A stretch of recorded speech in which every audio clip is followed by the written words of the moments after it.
मी Jitendra Sudhakar Bajaj. Daily 2.0 मध्ये आपल्या सगळ्यांचं स्वागत आहे. 90% नालेसफाईचा दावा ठाणे महानगरपालिकेचा हवेतच विरला.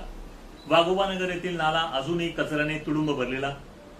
राष्ट्रवादी शरदचंद्र पवार गटाचे ठाणे शहर जिल्हाध्यक्ष मनोज प्रधान यांनी ठाणे महापालिकेला विचारला खडा सवाल. ठाणे महानगरपालिकेकडून शहरातील 90% नाल्यांची साफसफाई पूर्ण झाल्याचा दावा करण्यात आला असला तरी प्रत्यक्षात वाघोबानगर येथील नाल्याची अवस्था या दाव्याला छेद देणारी ठरली आहे. राष्ट्रवादी काँग्रेसचे ठाणे शहर जिल्हाध्यक्ष मनोज प्रधान यांनी आपल्या कार्यकर्त्यांसह वाघोबानगर परिसरात नाल्याची पाहणी केली असता संबंधित नाला अजूनही कचऱ्याने तुडुंब भरलेला असल्याचे स्पष्टपणे दिसून आले. त्यामुळे महापालिकेच्या नालेसफाईच्या दाव्यावर गंभीर प्रश्नचिन्ह निर्माण झाले आहे. याबाबत मनोज प्रधान यांनी ठाणे महानगरपालिकेला जाब विचारला असता महापालिकेकडून हा नाला फॉरेस्ट विभागाच्या अखत्यारीत येत असल्याचे स्पष्टीकरण देण्यात आले.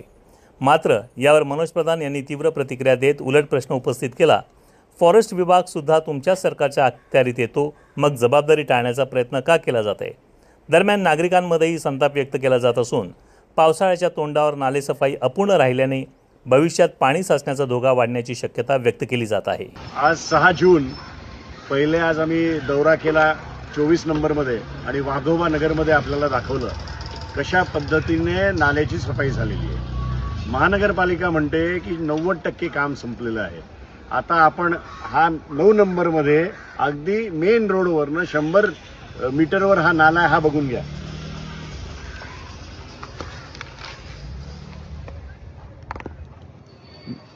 मूलभूत प्रश्न असा आहे की पुढच्या 4 दिवसात पावसाची अपेक्षा आहे की पाऊस पडेल.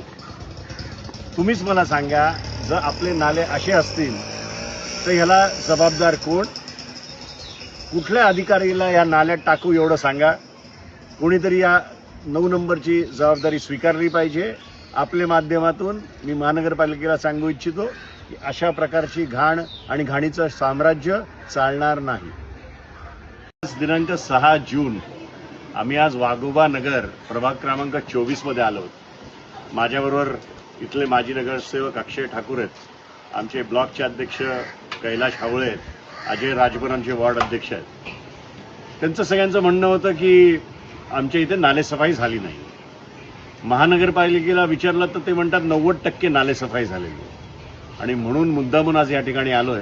इथलं दृश्य माझी इच्छा आहे की सगळ्या लोकांनी बघावं. हे दाखवा, ह्या बाजूलाही दाखवा. मला सांगा, पुढच्या 4 दिवसात पाऊस पडायची संभावना आहे. काय परिस्थिती उद्भवणार आहे आणि लोकांच्या घरी जेव्हा कचरा घुसेल, पाणी घुसेल, त्याची जबाबदारी कोण घेणार आहे? हा प्रश्न या ठिकाणी आहे. त्यांचं म्हणणं आहे की एका बाजूला फॉरेस्टनी काम अडवलंय, पण फॉरेस्ट किंवा महाराष्ट्र शासन कोणाच्या ताब्यात आहे? रोज घडणाऱ्या विविध घडामोडींची माहिती मिळण्यासाठी डेली 2.0 हे चॅनल लाईक करा, शेअर करा आणि सबस्क्राईब करा.